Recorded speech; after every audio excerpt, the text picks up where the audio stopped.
Hey guys, Bad Adventure. I'm back. It's my second time trying to do this video because I went on I don't know what I went on, a rant or whatever with myself. And I couldn't stop. I didn't know how to shut the video down. I kept going on and on and on and on and on. I don't know. Sometimes, I guess when you get old, you go through menopause. And it seems like I'm going through menopause right now. Um, like I said, in my first attempt to make this video, that these comics I'm showing now are basically what I got from dollar bins and from bargain bins or whatever. My newer books, I'm kind of like trying a new way. I'm only going to show them maybe once or twice a month because I'm not really impressed with too much as far as new books are concerned. It's too much going on with the companies now, where it's all about the money and trying to make the buck. But you do have a few good comic books that are popping up in there, and for those that are really good, I'll give notice too. But otherwise, on the other rabble or whatever, if it doesn't have a key character in it or something, like I said, I might do a video maybe once or twice showing what I did pick up as far as new books are concerned, and that's the end of that.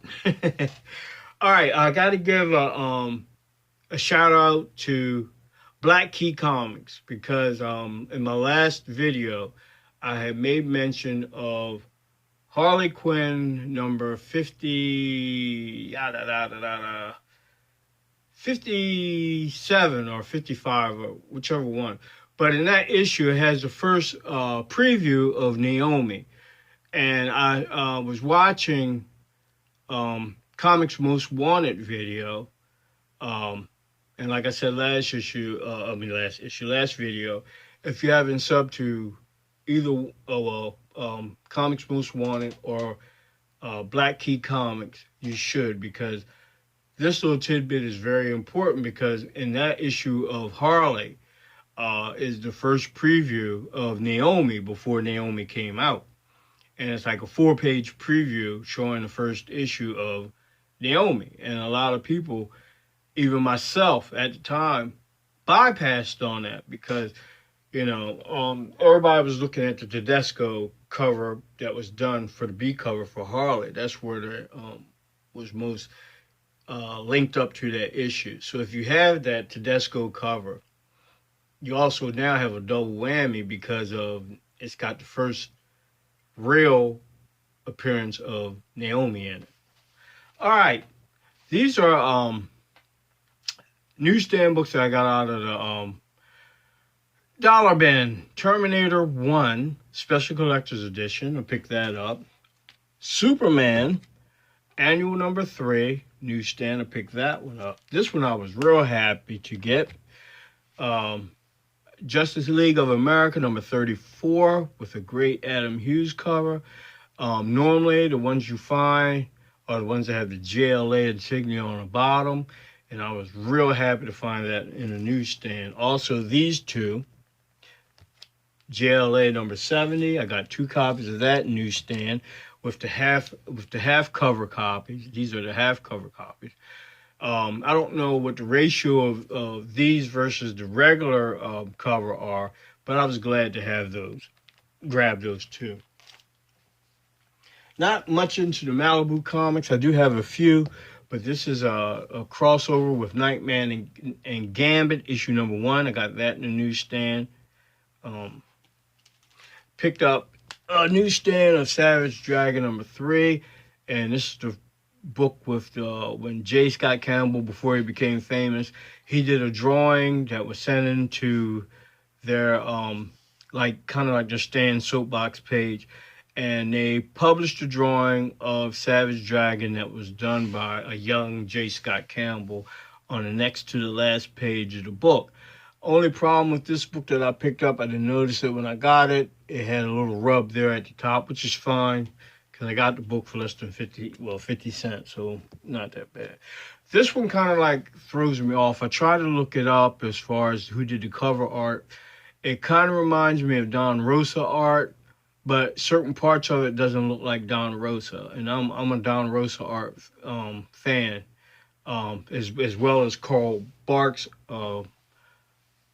Disney art. And this is issue 258 of Walt Disney's Uncle Scrooge. Mighty Morphin Power Rangers. This is the first iteration of it from Saban's Mighty Morphin Power Rangers from Hamilton Comics. And it's funny how issue 1, issue 2, or whatever else is onward of this first iteration is dirt cheap. I mean, you can find these in the dollar bin. You don't find them that often, but when you do find them, they're in the dollar bins. Which kind of is weird to me because the new iteration, I think from IDW, or I think it's IDW, they're going for big bucks, especially the variant covers. If you can get them, they're going for pretty good. And like Mighty Morphin Power Rangers is really on a roll right now with the introduction of the new Solar Rangers. Like they got some major plans for that comic book. So I mean, if you're not up on it, keep your eyes out. You know, try to get a copy of. I'll show it later. I think I got it in here of the issue. This is Pit number 1. Pit number 1 I normally find on a regular in the dollar bins. And issue number 2, I picked that one up too. This one's a little harder to find, but the real ones that are hard to find, 3, 4, 5, or however on it goes, they're pretty much hard to find in the dollar bins. And to find them in newsstand, man, is really, really a chore. Neither one of these two are newsstands. They're direct editions. Stephanie Brown Robin. Now, whenever I see Stephanie Brown Robins, I pick them up. She didn't stay Robin long, and truthfully, she got to be chosen as Robin because Batman was mad at Tim Drake, and he kind of like demoted Tim Drake and promoted Stephanie Brown. She shows up throughout the DC universe in certain key books or whatever. I think this is a character that's basically underrated. Same thing with Cassandra Cain, Batgirl. But now they are starting to look at a lot of Cassandra Cain, Batgirl issues. They're starting to heat up. And I think the same thing will happen to the Stephanie Brown Robin. And if you follow with what's going on with Doomsday Clock or whatever's going on with DC, Stephanie Brown is remembering her time as Robin, because at one time they had eliminated that she was ever a Robin. But with whatever's going on with DC and their continuity, she's remembering that at one time she was Robin. So it might be something to look forward to. Now, this is not the first issue. I have that, but this is the 5th issue. I like this cover of Spider-Man Red Sonja, number 5. Only thing, like I said, the relationship as far as body-wise of Spider-Man versus Red Sonja. Spider-Man basically is a little guy, wiry-looking guy. Red Sonja, to me, would be bigger than him. Maybe I'm wrong, but she's a warrior from the Hyborian age. I think she would be a lot thicker than that. But, I mean, it is for what it is. That's how they did the cover. Great Michael Turner cover nonetheless. Birds of Prey 106. Adam Hughes cover of Big Barda and Knockout. I definitely pick that up. Every time I see this one in the bargain bin, I pick it up for the Adam Hughes art. Flash 56. This is the foil variant. During this time, all the DC comics had a little bit of foil in them. And I like the cover. And it's clean. And with all that black, it's hard to find without having ticks on the side of it. Plus, with the foil, it makes it even. The foil covers are very, very delicate. I mean, if you even pull one off the shell, especially the Green Lantern foils, your fingernail or your finger can really put an indentation in the cover even before you buy it. So you have to be real careful when you pick them up. Nightwing number 52, the introduction of the Nightwings, which are police officers who found a stash of Rick Grayson or Dick Grayson's Nightwing costumes. And they decided to become the new Nightwings. Here it is. Mighty Morphin Power Rangers number 39. The first appearance, or really the first full appearance of the Solar Rangers. I don't know how far this is going to go, but It's the way they're carrying it. If you look at Simple Man Comics, uh, they're pumping this book, pumping what's going on with this book. Um, that it's going to have some kind of major ramifications. Next issue, number 40, is supposed to be really special.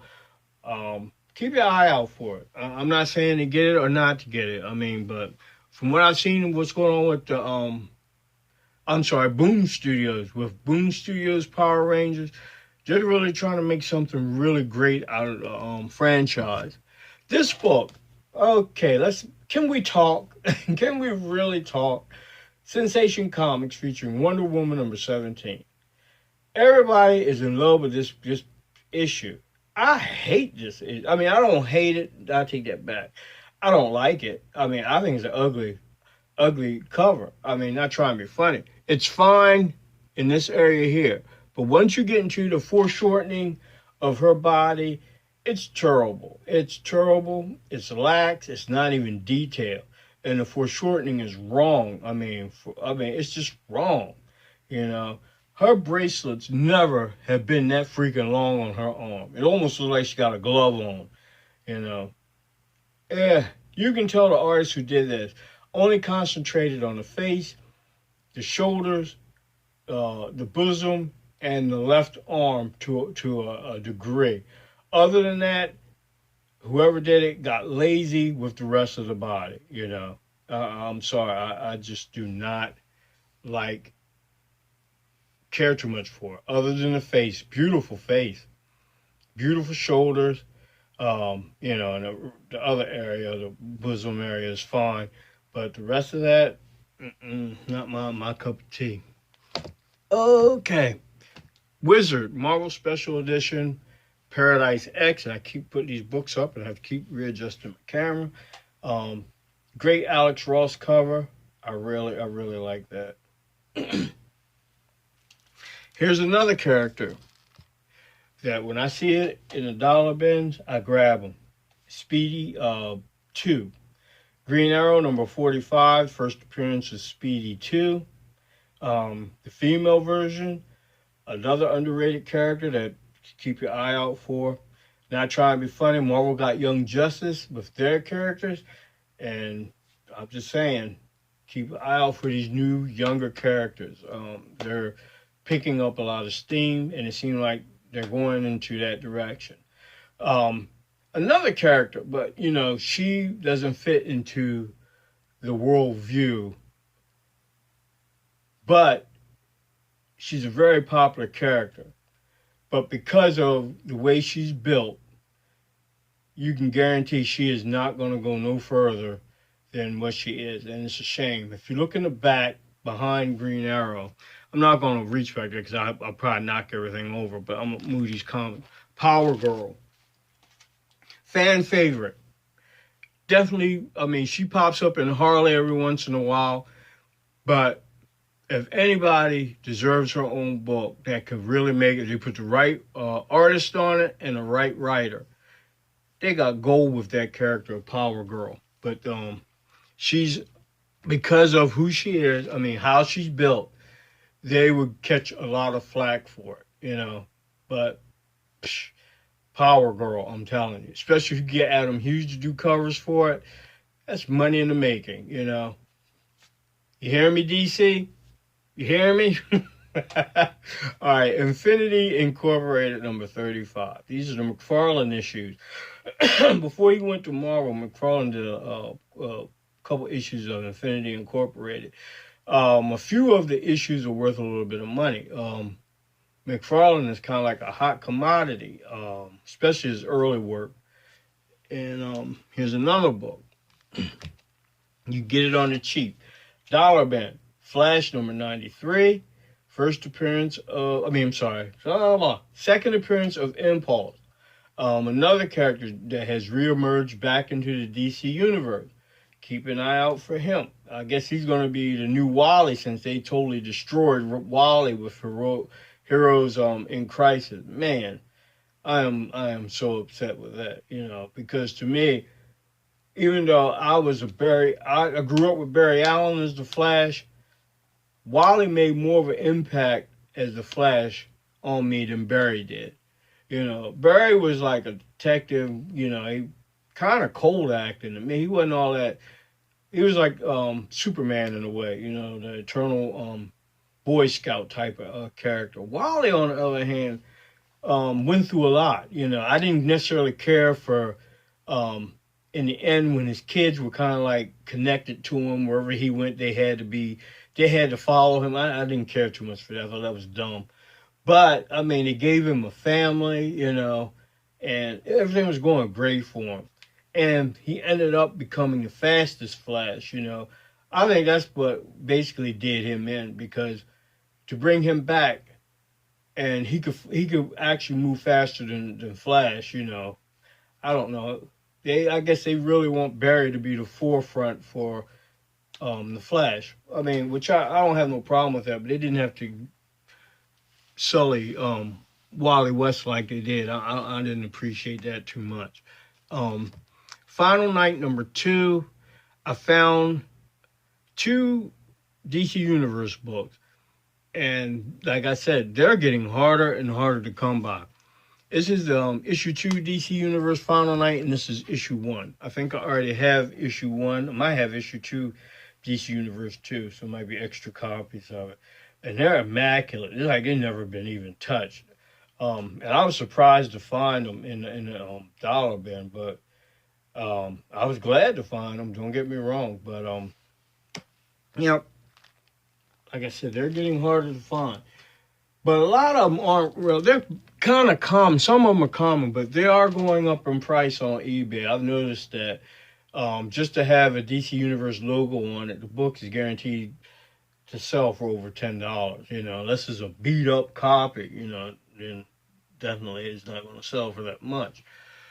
I love getting these Millennium covers of the Millennium comics from DC where they celebrate past books. First appearance of the JLA and Brave and the Bold issue number 28. Glad to find a clean copy of that. Really nice copy. Avengers issue 12 variant edition. I only picked it up because it was a variant and it was for $1. It looked like Barbie characters that Marvel gave them the license to make. They posed them all on this cover, which is cool. So I picked that one up. I was glad to find another copy of this. This one, a lot of people have slept on. This is the Scooby-Doo Apocalypse number 25. In this issue, Fred dies. He gets killed.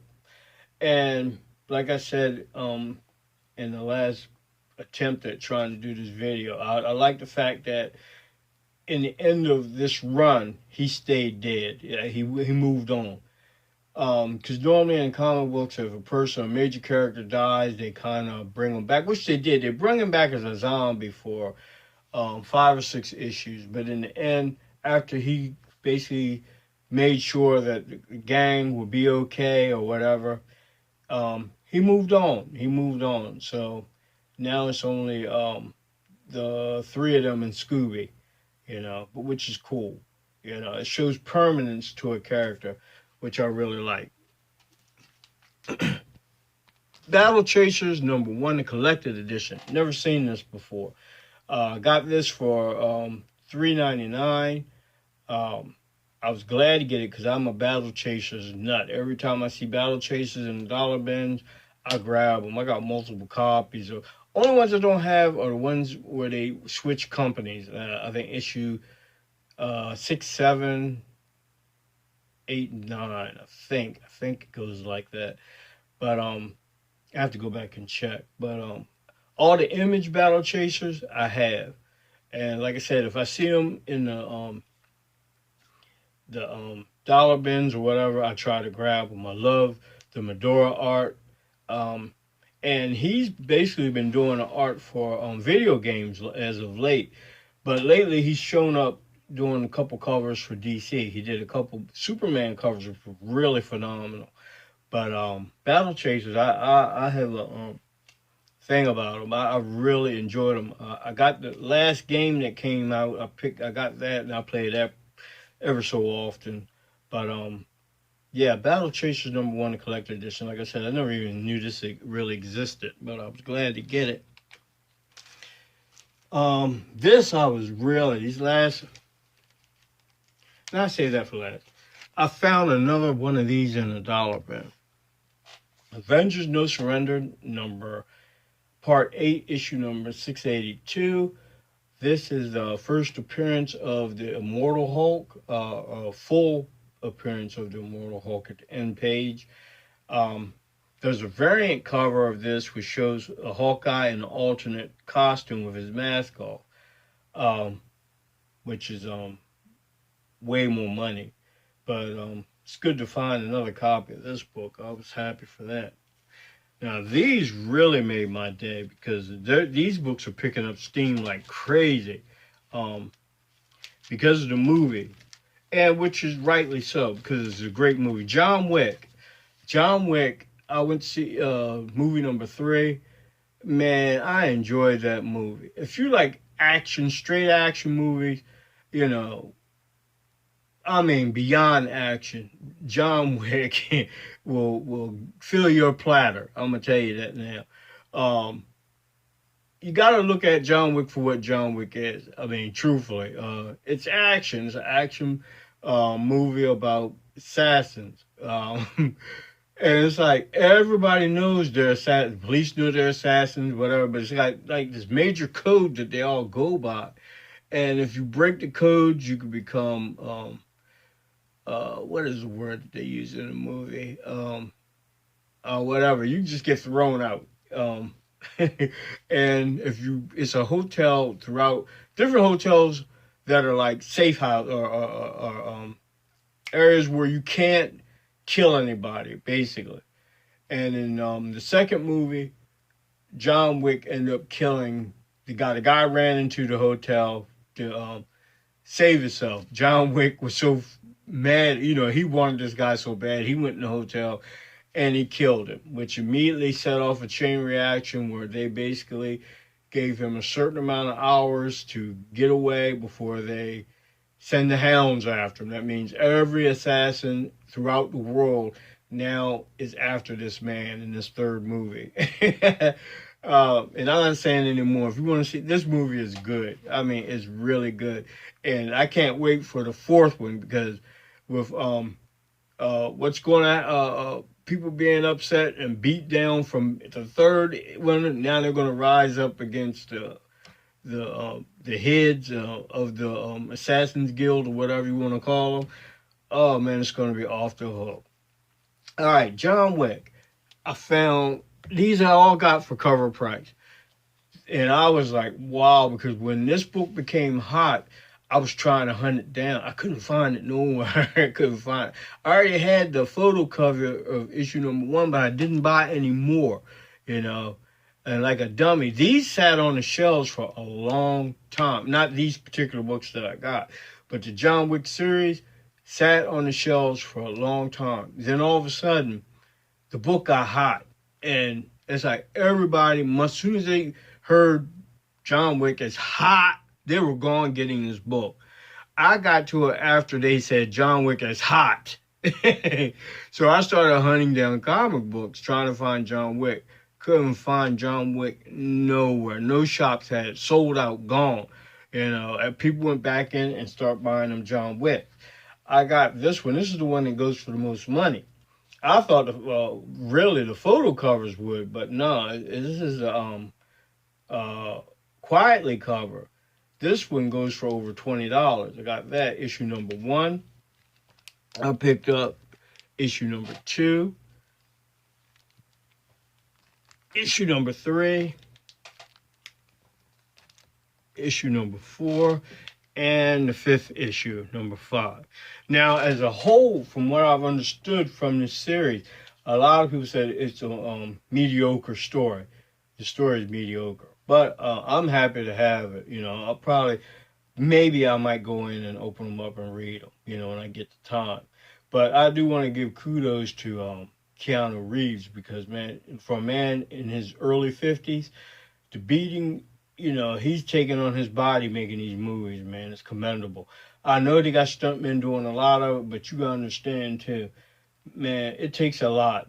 I mean, even to just fall on the floor repeatedly and roll and bang your knees up, your elbows up, and all that. I know I'm quite sure he's got padding on, but I mean, that would tear the body up. I mean, I don't care what kind of athlete you are, doing that all the time. And this type of movie that he's in is, I mean, action off the hook. It's action ratcheted up plus 10, you know. But, I mean, like I said, my hat's off to the man, you know, and I thank him for being in John Wick, you know, gives me some escapism from, you know, the normal crap that goes on throughout the day. Um, and other than that, that's basically what I got this week, books that I picked up. But, you know, like I said, if you haven't subbed to Black Key Comics and Comics Most Wanted, like I said in the last video I made, take a look at them. You know, Black Key Comics, I haven't really gotten into them. I'll go back and try to hunt him down. But Comics Most Wanted, I've been watching him since day one. And got some really good stuff, you know. And sometimes, man, you know, should watch these guys who don't have that many subs, man. Just because they don't have that many subs doesn't mean they don't have good content. You know, I don't know what they're talking about. You know, a lot of these guys, you know, that are less than 300 subs, got some really good information. You know, don't count them out because they don't have the subs. They don't know what they're doing. You know, there's people on here who have multi subs, but really, truthfully, they don't know anything about comics. You know, I mean, for real, you know, they just happen to be lucky enough that they have a type of charisma that really puts them over. You know, which is cool. You know, here I am going on my tangent again, not a rant, but I'm going off track. Pope Grimy is your fault. There's another YouTuber, Pope Grimy. That's my man. He just makes me laugh. If you haven't subbed to him, he's another one you should sub to. You know, but it's so many. I could go. If I did a video of people y'all should sub to or really enjoy, it would be a video that it would be 2 or 3 videos long, just me doing names. But that's all I gotta say. I'm gonna cut it off there because like I said, I'm Gary going on a tangent, not a rant, but a tangent. And I'm already at 27 minutes. Man, I've been doing lately. My videos been kind of long, but that's basically it. I guess I'm mellowing out a lot. I don't know. But on that note, this is Bad Avenger. I'll talk to y'all guys later. I'm going to get me something to eat and chill a little bit. All right, bye.